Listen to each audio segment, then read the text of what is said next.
Hi everybody, are you ready to learn how to set your collars?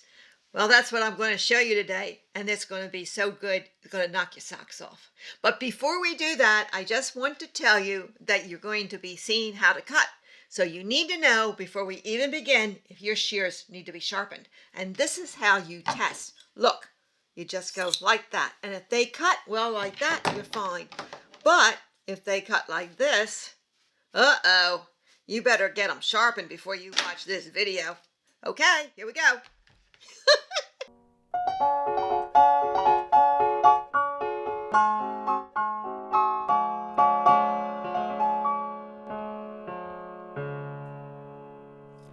I'm going to show you how to produce a professional collar from this pattern.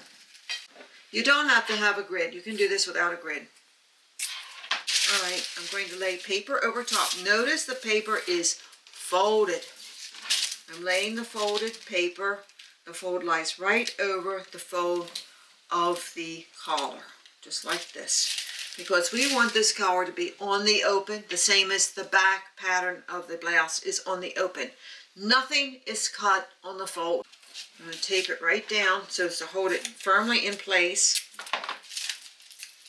Unless you are working with fabric like chiffon that frays very easily, all seam allowances on the collar are 1/4. That means because the seam allowances on this pattern are 5/8, we're going to reduce the cutting line 3/8 of an inch. I put the line on the ruler behind the line on the pattern, and that's taking away 3/8 of an inch.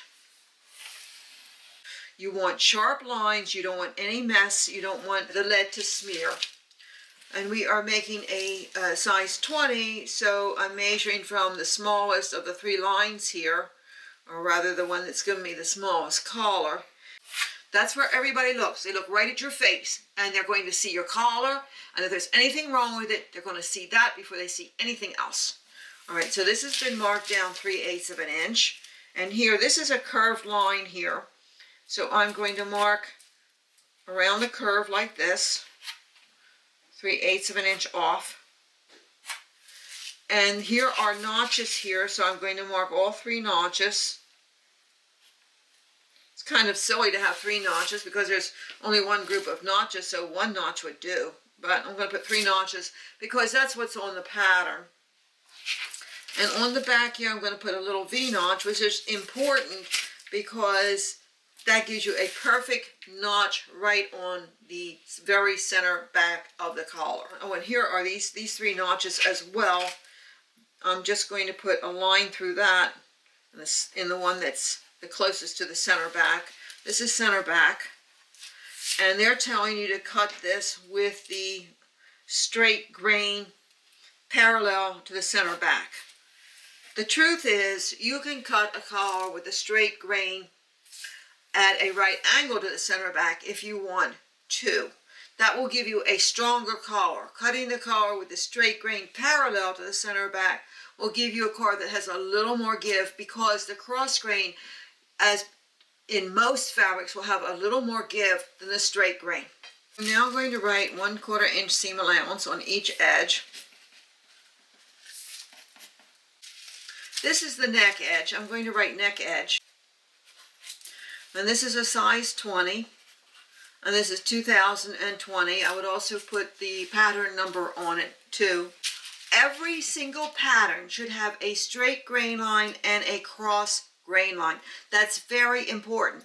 If you have cut your garment on the straight grain, but haven't checked to make sure it's on the cross grain, your pattern may be cut off grain. You want to have the fabric cut on the straight grain and on the cross grain. This is very, very important if you want your clothes to look good and wear well. I'm now going to put a cross grain line on the collar. I'm going to put a little dot right here. I'm going to turn the pattern over, and I'm going to trace the little dot right there.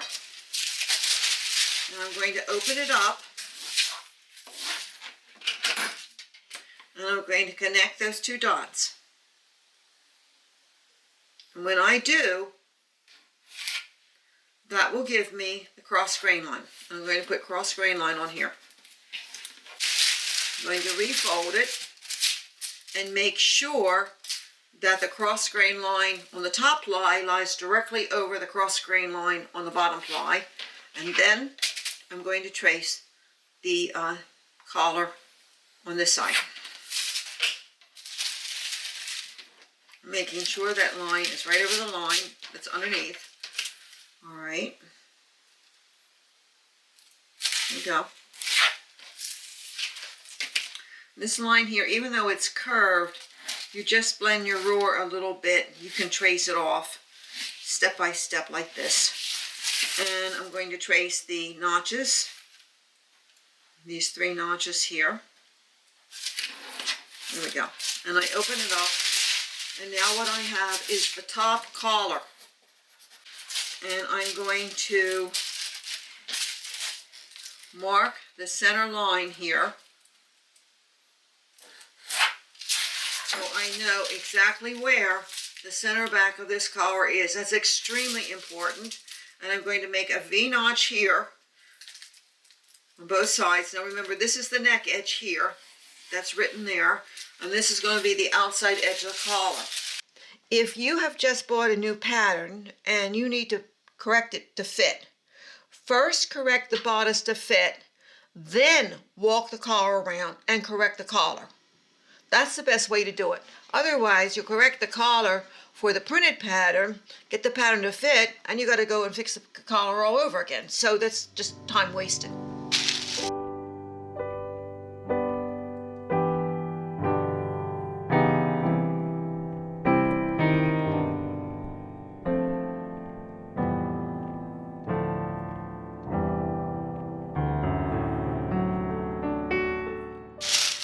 So the first thing I want to do is make sure that these two sew together. Okay, let's see how that works. Oops. Yeah. Okay, this is the cutting line here, not the sewing line. And I'm going to put the sewing line, that's a 1/4 of an inch in around the neck. And I'm going to put this in again on this side because I can't see it. I'm going to put the front over top because I think you can see it better if I do it that way. So here we go. Okay, now the front's over the back, and you want it to intersect right there at the sewing line. Now this is the center front, and I looked at the pattern. I saw that the lappage is actually 1/2 inch beyond that. So this is where it actually folds, and I'm going to put a little V-notch there, and I'm going to put another 1/2 inch here. Now I measured the pattern, that's why I know that. I'm not just doing that out of my head. And now I'm going to take the collar, and I'm going to see that this will walk around. There's a bit too much paper here, so I'm going to cut some off. All my students want to do this, so watch closely because this is a fast way to cut paper. I'm walking it around and around. And what I find is there's an extra 1/8 inch ease in here. Red corrects black, blue corrects red. All right, and I'm going to walk it on the rest of the way. Same thing here. The notch is 1/8 of an inch beyond. I'm going to mark it with red pencil. Now this was, the notch that's marked here is the notch for the size 20. So it looks like there's a mistake in this pattern. I'm going to bring it around to here. And what I find, I hadn't marked the seam allowance on the collar here. That's 1/4 of an inch. The collar actually fits. The notches are in the wrong place. All right, that's fixed. All right, so now we know the notches here, the red ones are the ones that are correct. So I'm going to fold it back again. Taping's work, make sure it's lying right in place, and it is. All right, I'm going to erase out the original notches. I'm going to turn it over.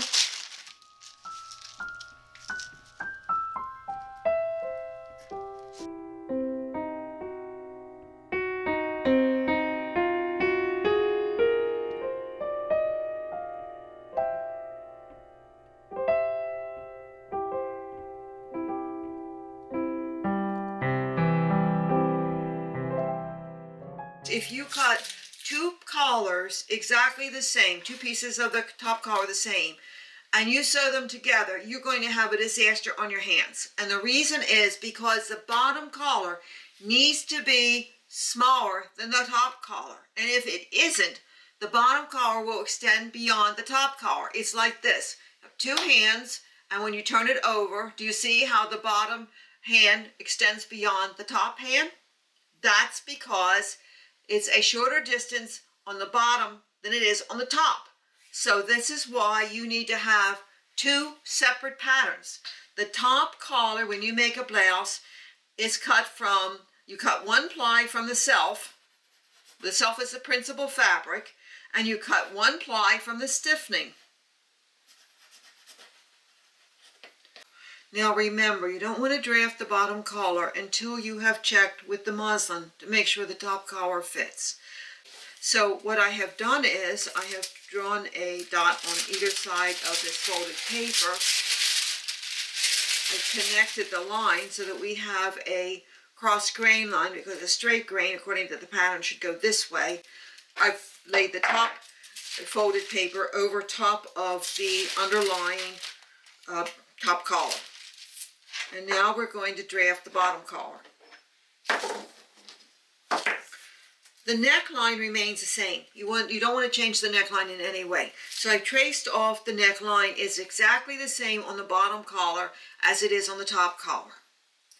Now I'm going to trace the side of the collar, and I'm going to trace it so that it starts right here at the bottom at the neckline, but it comes in 1/16 of an inch at the top.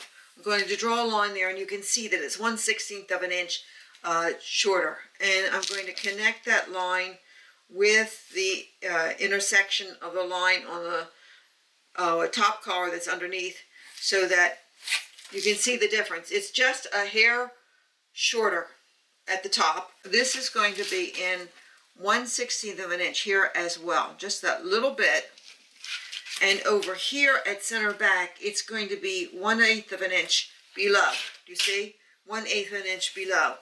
All right, and now we're going to connect those two lines together. And that gives you the bottom collar, and we're going to write on it bottom collar. Now, when you're sewing, after you've cut the fabric, it will be very difficult to tell the top collar from the bottom collar. So what you do is you put a notch here.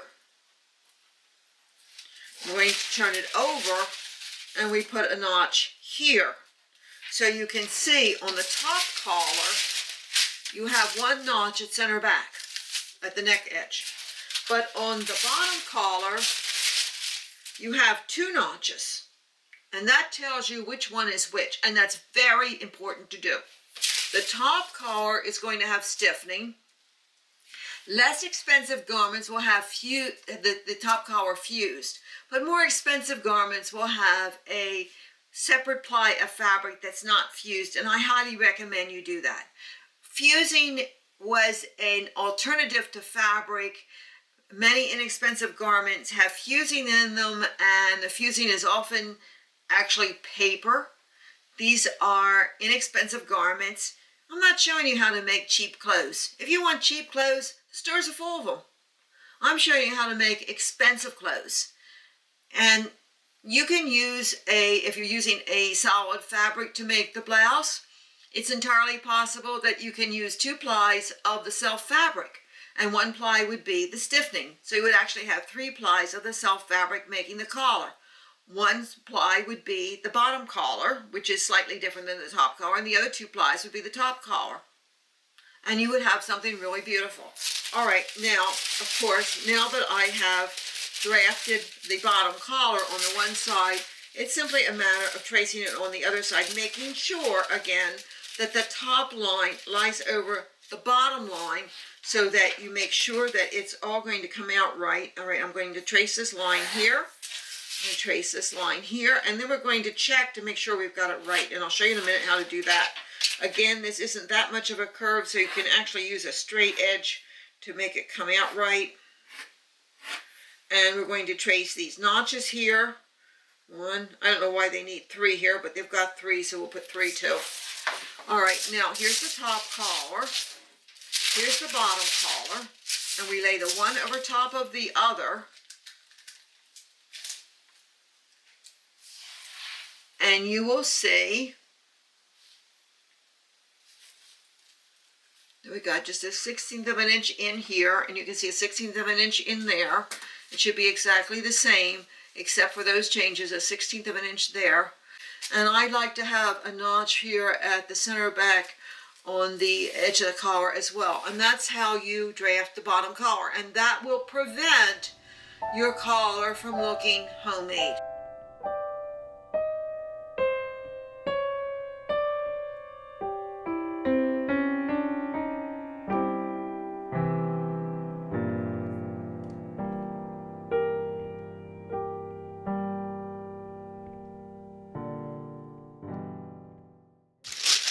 Now remember, the neck edge of the collar is the same, even though the bottom collar has been modified to make it slightly smaller through the side and across the top, so that when it sews together, it doesn't extend beyond the top collar, which is a problem everybody's going to have if they use the collar the way it comes out of the pattern packet. Remember, the thing that identifies the bottom collar is that you put a notch on either side of the center back at the neck edge. That's the only way you're going to know the difference, because when they're cut, they're going to look so much alike, it was going to be very easy to sew the bottom collar on the top and the top collar on the bottom, and then you got a worse problem than if you'd never done anything to the collar pattern. Now you've got to have notches because you sew notch to notch, and many times this eliminates the pinning. Pinning can cause a lot of problems when you're sewing. It can disrupt your sewing. You don't want to pin anything you don't have to pin.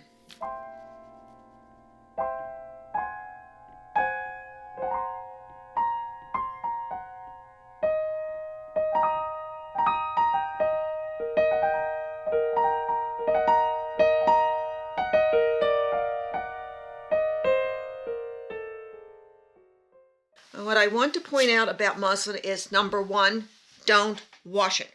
It's got sizing in it to make fitting the patterns and check them easier and better. Secondly, another thing you need to know about muslin is that it tears both on the cross grain and on the straight grain. So when you want it to use a piece of muslin, I buy like 6 yards at a time, tear off what you need, put the rest back and press that. And I put the scissors like this, just clip it.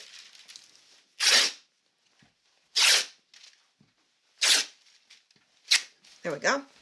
It will also tear the other direction. It's the only fabric I know that will do that. See that? It tears. All right. And when you are cutting, have a little wastebasket on your cutting table, because then you throw your scraps in the little wastebasket, and when you sit down to the sewing machine, you pull your little scraps out, you put them under the machine, and you test it to see if the machine is set up correctly for the fabric that you are about to sew. Right, we'll put this away. One of the best things you can do if you want to have really beautiful garments is invest in a grid. I have grids all over. I have 2 grids on this table. I have a grid on my desk where I work. Grids everywhere, and they're wonderful. They aren't cheap, but once you buy them, they last forever.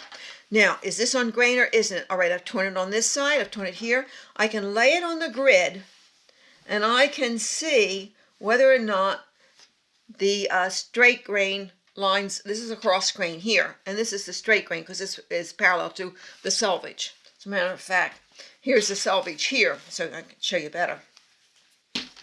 All right, I put the selvage on the grid. I lay this like this, and let's see, is this on grain or isn't it? It's a little tiny bit off over on this edge, but on the edge that I tore off, let's see about that side.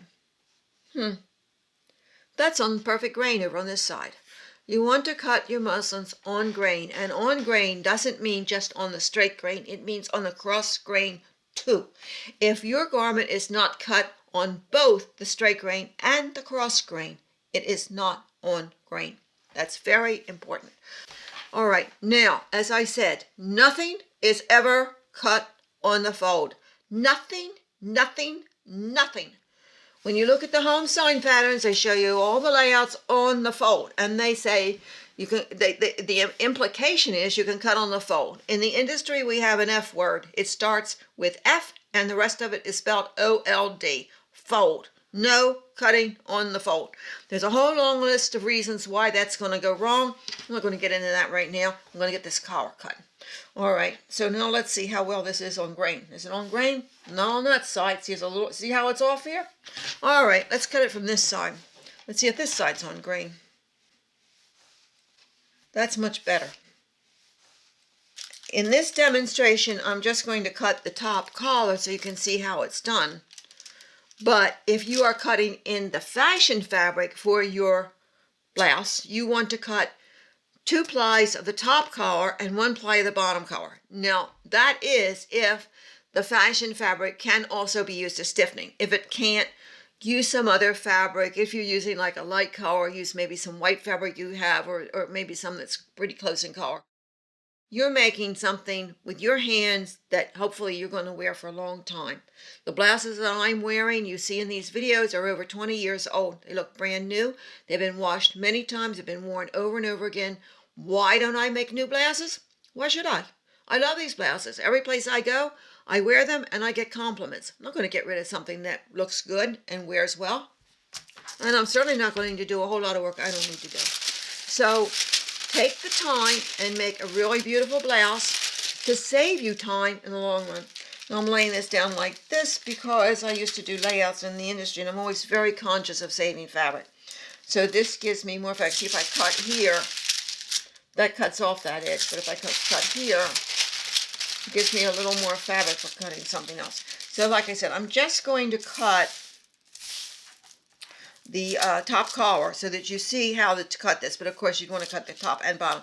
And the bottom would be cut separately from the top. All right, I'm going to lay this. Oh, I can see the lines of the grid underneath. I want this collar to be cut on perfect grain. So I'm laying it like that, and I can see the line underneath here too, and I can see that I've got it on grain. Now notice that I'm cutting from right to left. You don't cut this way. That's wrong. You cut this way because you can move right with your scissors. Your eyes are always the same distance from your shears, no matter where you're cutting. I'm holding it down with my hands. The weights are also holding it in place. The shears are sliding on the table. These are 12-inch shears. That's what's used by design room personnel. I don't have a lot of strength, but I don't need it because I'm not picking the shears up. They're just sliding along on the table. And because they're heavy, it's kind of like a tractor trailer truck going down the road. Not much stops it. So the shears actually enable me to cut better because they are big and heavy. All right.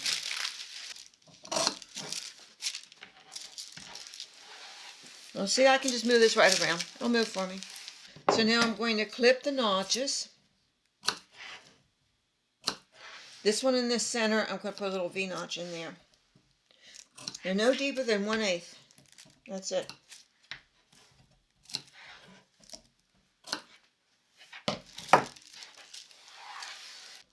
Make sure that V-notch gets right on that line there. And once you cut it, you want to fold the fabric in the pattern. And you want to take the pattern and fabric to your sewing machine, because then, as you're sewing, you look at your pattern and you have the instructions for how you are to sew it together. It's easy to forget what seam allowance you have on a pattern. But if you have the pattern with you, you don't have to go hunting to find it. You already have it. If you are working with fashion fabric, you don't necessarily want to be putting marks on the fabric. So what you can do is, wherever you have the notches and they're cut wrong, what you do next is you take and you make a little V-notch. And a V-notch says, all right, there's another notch here, but that's just a slit. It's the V-notch that's correct.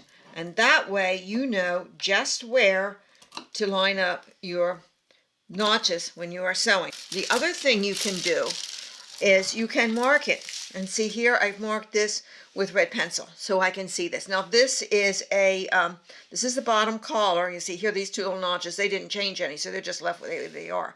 But these red notches tell me that that's correct, that this is not. All right, that's how I know. In the next video, we will be showing you how to make this mock-up. This is done all the time in the industry to check patterns as they are drafted, to make sure that they will sew together. Often it's done in the fashion fabric, but it's just sections of the garment like this. And you can see here, all this was done by machine. There is raised stitching here on the back of the bottom collar to hold it back in place. Here I've got it pinned because I didn't do the hand sewing yet. And that's what I'm going to show you how to do next. And when you have completed that and you know that your pattern fits you correctly, then you'll be able to use these same procedures to make blouses. And I'm going to show you a couple of blouses that I have made using this technique. For instance, the one I'm wearing is a good example of a convertible collar. Here's another. This is a blouse that was made in chiffon. A blouse like this in New York would cost approximately $1,500. You can make a blouse just like this in your home. You don't need any machinery more complicated than a treadle or a little featherweight sewing machine. You simply need a sewing machine that will sew forward. Doesn't even have to sew backward. And you can see here, in this case, I didn't put in buttonholes. Instead, I used covered snaps because chiffon is very delicate. And you see it's all cut to match. We're going to show you these procedures in future videos. Notice that it's been cut to match at the collar here. And that's how this blouse was made. I'll show another detail on it. Here's the cuff, and it snaps together like this, so it's like a French cuff. Here's another blouse. This also has a convertible collar. In this case, I seamed it in the back in order to get the match here at the front with the flowers. And now I'm going to pack up the patterns like I always do. I'll show you that technique as well. I'm going to put all the patterns together. And I roll them all up over a cardboard tubing. And this is probably left over from some holiday paper where I wrap presents. Now for now I'm just going to leave it like that. But in the future, what I will do is I will put a piece of masking tape to hold it, and I will swatch the tubing with fabric from the garments I've made from the patterns. And that way I look at the tubing and I know right away what pattern's inside. And after I have it all rolled up, I put it in a trash can. That sounds kind of funny to do, but that's a very good way to store your patterns. So goodbye for now, and I'm looking forward to seeing you again next time. Keep trying out these procedures. You can do this. As a matter of fact, you can do this right in your home with minimal equipment. You can have beautiful clothing for prices that are very affordable. You can go into any fabric store and get good fabric, bring it home, use a pattern, fix it the way I'm showing you so that you get rid of the mistakes that are in it, and you correct it so you can produce truly professional garments like those sold in boutiques and the department stores in New York City to preferred customers, for which they pay thousands of dollars. You can have this for money you save with coupons you use at the grocery store. See you again soon. Keep watching. We'll be showing you more and more of this information. Thanks for watching. Bye for now. I've had a lot of bad surprises with the home sewing patterns because I use them with my students. And I find that I have to check the patterns very thoroughly before I ever introduce it to a class. The notch that's marked here is the notch for the size 20. So it looks like there's a mistake in this pattern. And home sewing patterns are full of mistakes. So if you're having trouble sewing with home sewing patterns, it's not you. It's probably the pattern. The instructions leave something to be desired, and so do the patterns. But if you know how to work with them, you can correct them, and they can save you a lot of time. I use them all the time. So even though they're full of problems, they still save me time. All right.